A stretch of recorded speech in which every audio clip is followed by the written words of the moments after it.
Coming up next on this edition of In the City, the Rutherford County Library System wants your feedback to plan their future. Also, Linebaugh Library commemorates 9/11 with a special display. Plus, Perform Murfreesboro's talented kids bring to life a favorite children's book. And CityTV rolls down the Stones River in a canoe with the Murfreesboro Stormwater Department.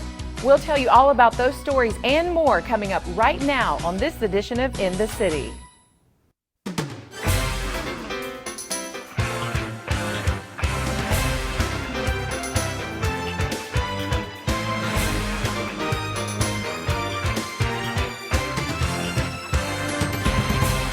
Welcome to another edition of In the City, your source for what's happening right here in the city of Murfreesboro. I'm Michael Linn White.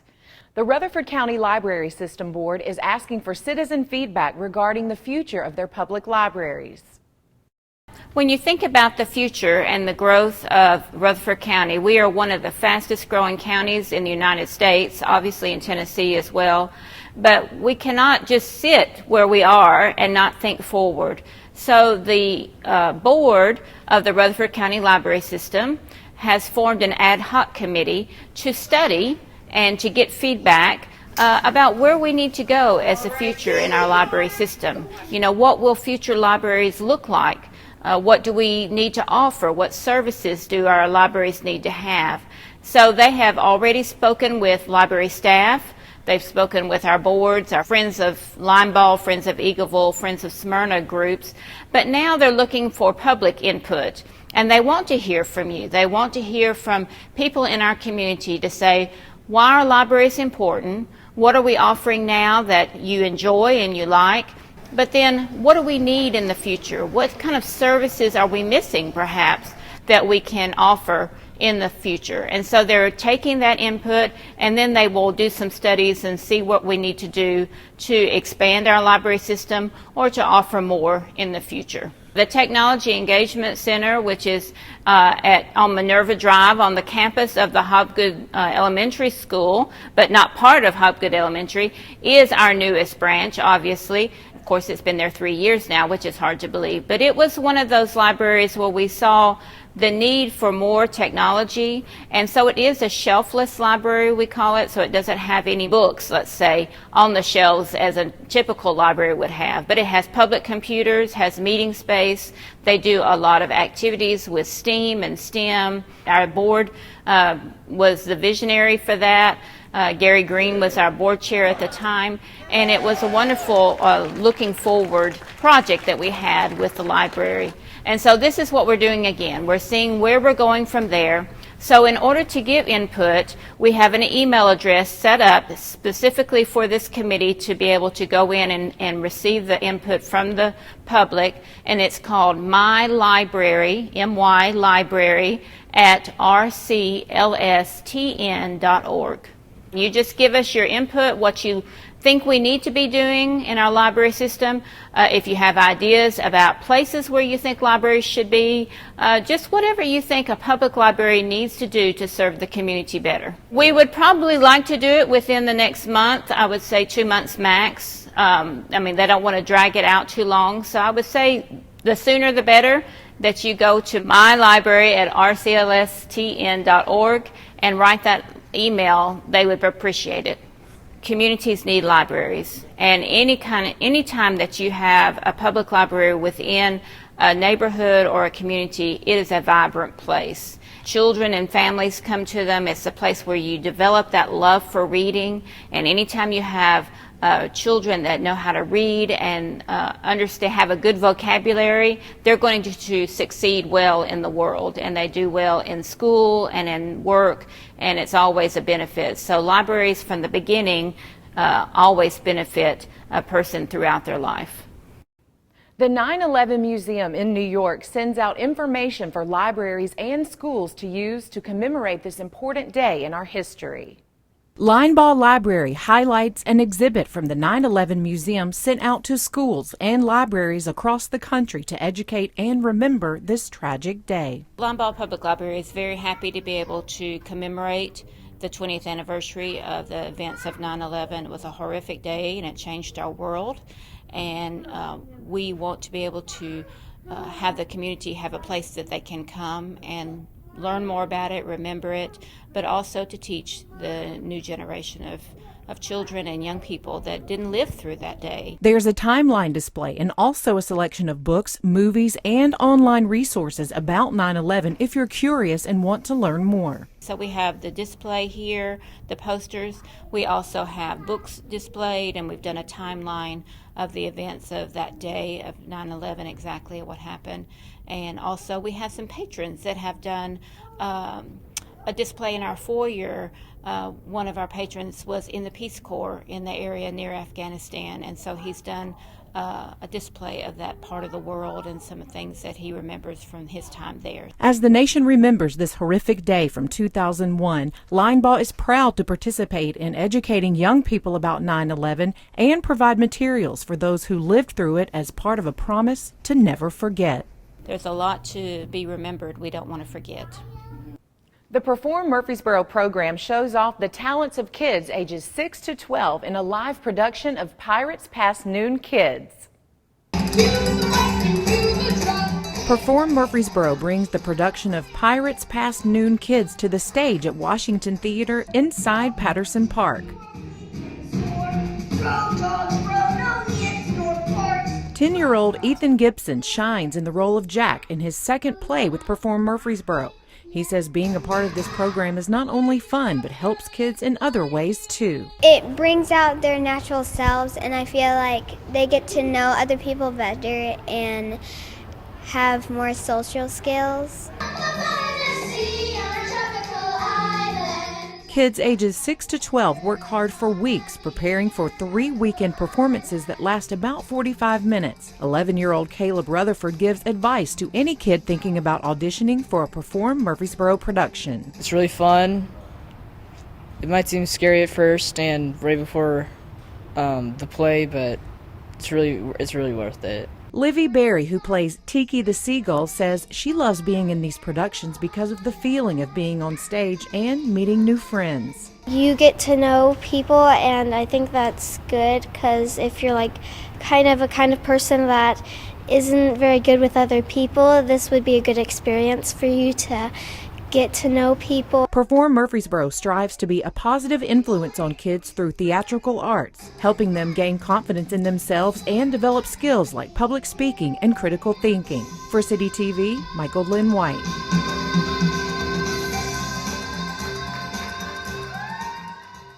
We recently brought you a story on the Murfreesboro Stormwater Department looking for illicit discharges in dried up stream beds. This time we check out the Stones River.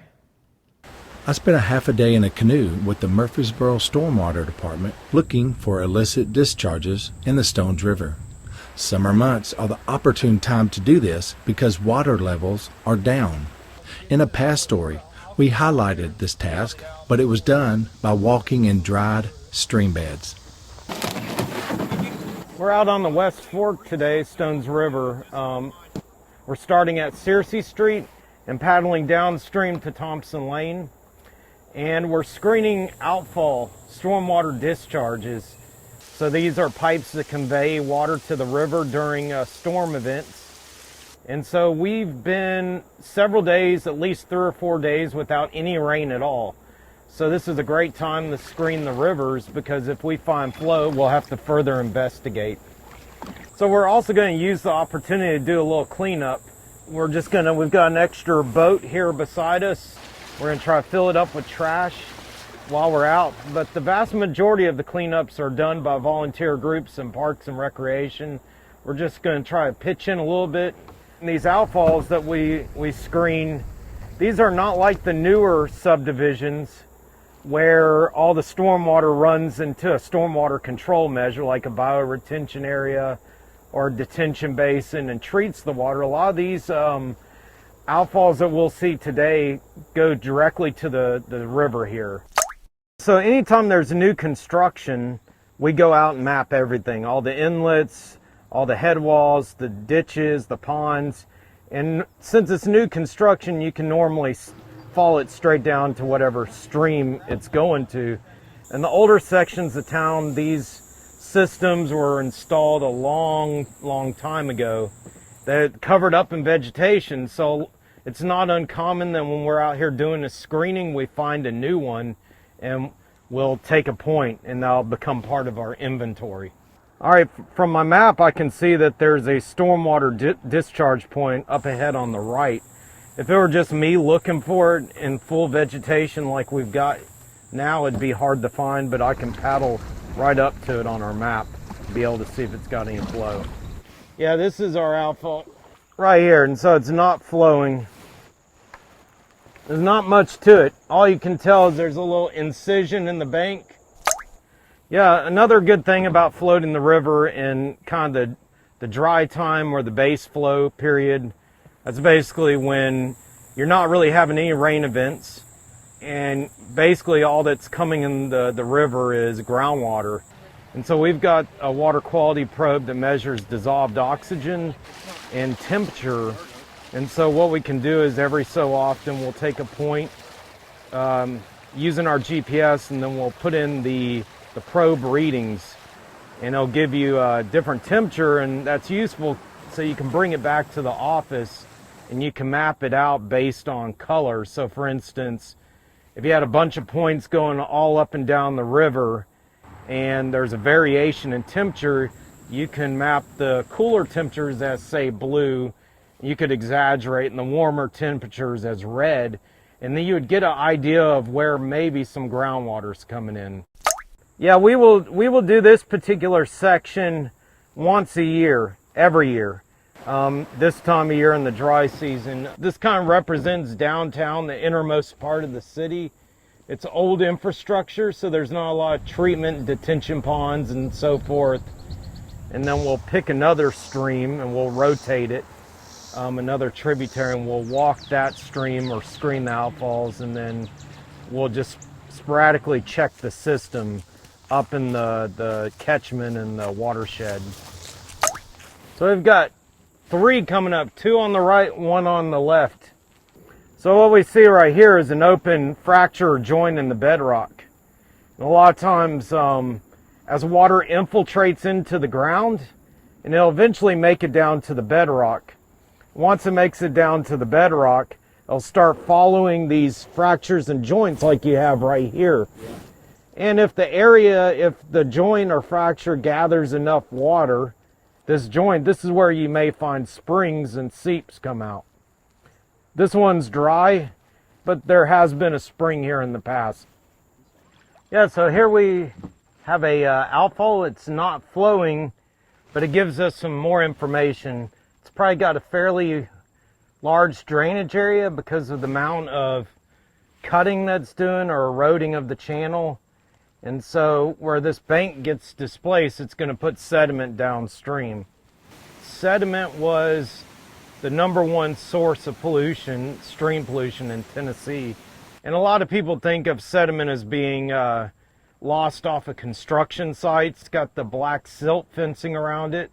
That's designed to keep the sediment on site. Sediment can also happen from stream bank erosion, and also channels coming in like we have here.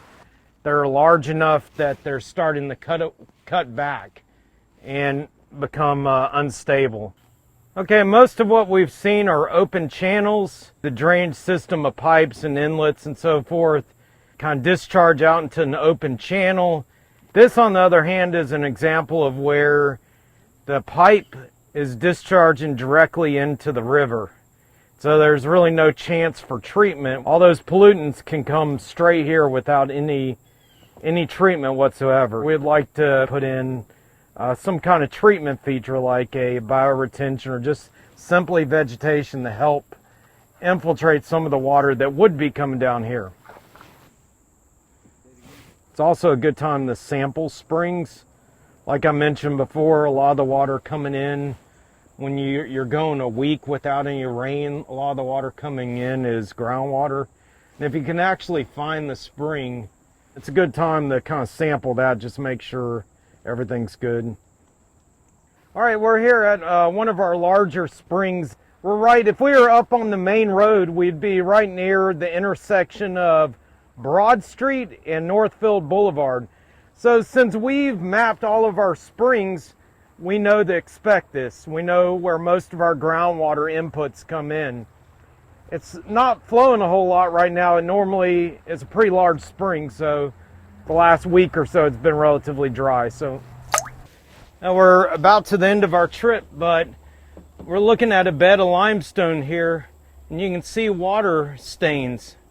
And that's how the water moves beneath our feet just about anywhere we're standing in Rutherford County, except that the river cut down through it and kind of intercepted this bedding plane of water, so groundwater. And so you see stains. As this kind of bed plunges down, a bigger spring will come out downstream here. For women wanting help walking down a new path after becoming a widow, this program helps them maneuver through difficult times.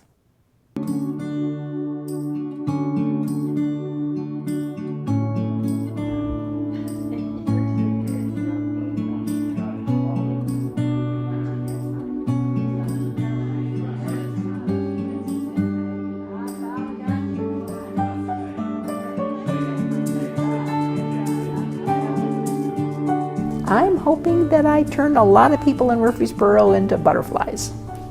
We had a widows support group that the senior center is allowing us to have now for the benefit of the widows in the community. And it can be someone who is a widow for 2 weeks or someone who is a widow for 10, 15, 20 years. It doesn't make any difference. I have found in my widowhood journey, and I've been a widow for almost 11 years, that it takes a village. When half of you is suddenly gone, your identity is centered as a couple, and now you are forced to be identifying as a single. It's a work in progress. It's a journey, and I call it an adventure.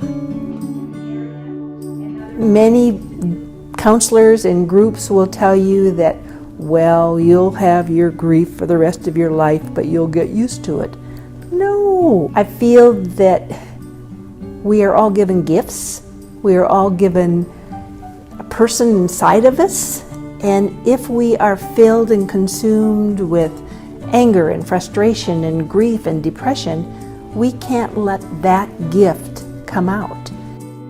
There are a lot of things that are never going to be as wonderful as when you were married, but there's going to be different things that you wouldn't have had you not become a single. I started in July, so I'm doing it the second and fourth Fridays from 9:30 until 11. And I don't have an end date, so I'm hoping that I will take my first group to December. If they want to come back, I would love to have them. But I hope that I will pick up more people in January that will start at the beginning of the feelings and the emotions and the pain and the hurt. We aren't going to dwell on it, but we're going to talk about how to assimilate it and how to accept it and move forward. We have women in this group that are divorced, because in a sense that's an abandonment of a kind, and you are forced to recreate yourself. My whole goal would be to take somebody from the initial grief journey to the point where she's a new creation, where she has a purpose in life, where she's contributing, and she's a role model. It takes a journey. It takes a village. It takes support. It takes other people who have been there, who have walked the walk and are ready to hold your hand and say, I love you just as you are. I've always liked butterflies. That poor butterfly doesn't know that when it comes out of that cage that it's in, it's going to be able to fly. I'm hoping that I turn a lot of people in Murfreesboro into butterflies. And I want to show them the potential of what they can be like in 2, 3, 4, 5 years.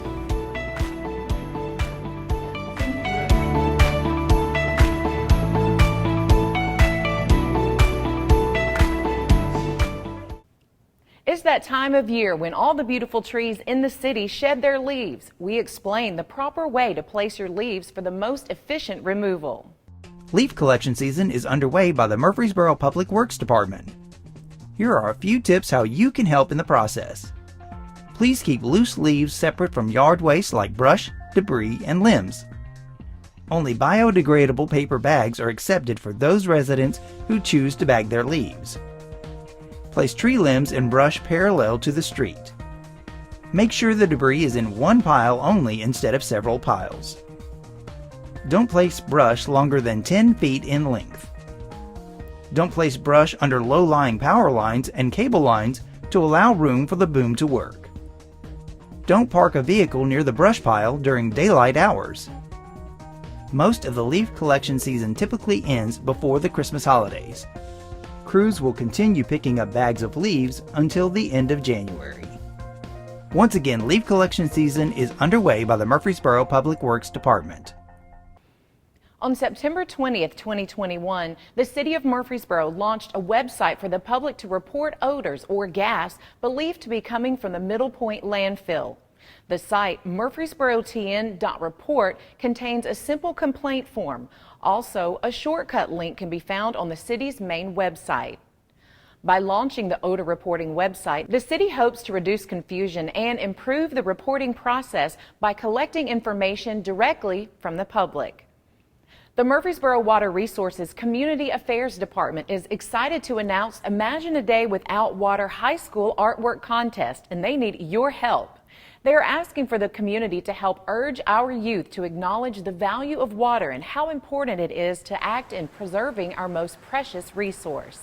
There is no new water in our world. If we fall short of our most valuable natural resource, what would we do? Could you imagine a day without water? No water to drink or wash your hands with. No water to shower, flush the toilet, or do laundry. Hospitals would close without water. The contest goes through October 15th, 2021. Winning submissions will be chosen by a judging committee by October 21st. One winner from each grade 9 through 12 will receive a $100 gift, a certificate for participation, and a custom Imagine a Day Without Water t-shirt. Please go to www.murfreesborotn.gov/IADWW for all of the details. October is National Principals Month, a month to recognize the essential role that a principal plays in the education of our youth. Principals are among some of the hardest working yet least recognized in education. Murfreesboro City Schools wanted to acknowledge the 14 principals that lead 13 schools and serving over 9,400 students. Adam Bryson is principal at John Pittard Elementary with a Master's in Education Administration from MTSU. He's worked 7 years as a principal and 18 years in education. Bryson is married with 3 children. Robin Newell, principal at Mitchell Nielsen Primary. She has a Master's in Educational Leadership from Tennessee Tech and Reading Specialist from MTSU. She has 13 years as a principal with 24 years in education. Newell is married for 33 years with 2 grown children. Tiffany Strevel, principal at Black Fox Elementary. She has a Master's in Educational Leadership from Lipscomb University with 4 years as a principal and 4 years in education. Strevel is married with 2 children. Ken Rocha, principal at Bradley Academy. He has a Master's in Education from St. Mary's College in California with 12 years as a principal and 20 years in education. He's married with 2 children. Don Barch is principal at Overall Creek Elementary with a Master's from Harding University. He has 10 years as a principal with 25 years in education. Barch is married with 3 children. Maria Johnson, principal at Scales Elementary. She has a Master's in Education Administration with 9 years as a principal and 13 years in education. She's married with 3 children. Quinina Bell, principal at Hobgood Elementary. She has a bachelor's, master's, and education specialist degree from MTSU, with 3 years as a principal and 17 years in education. Bell is married with 3 children. Victoria Shields, principal at Mitchell Nielsen Elementary, with a doctorate in administration and supervision from Union University, with 8 years as a principal and 24 years in education. Shields is married with 2 children.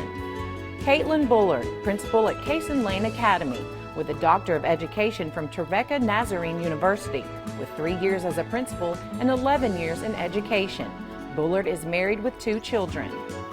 Natalie Hardiman, principal at Reeves Rogers Elementary. She has her Educational Specialist degree from MTSU. This is her first year as principal with 18 years in education. Hardiman is married with 3 children.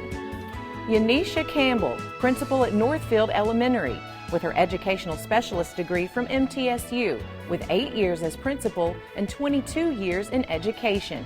Campbell is married with 1 child. Sia Phillips, principal at Salem Elementary, Educational Specialist in Curriculum and Instruction with a minor in ESL from MTSU. This is her first year as principal with 16 years in education. She's married with 1 child. Christina Boone, principal at Discovery School. She has her doctorate with 7 years as principal and 20 years in education. Boone is married with 5 children. Emily Spencer, principal at Irma Siegel Elementary. She has her master's in education from Tennessee State University, principal endorsement from Vanderbilt. With 15 years as principal and 24 years in education, Spencer is married with 2 children.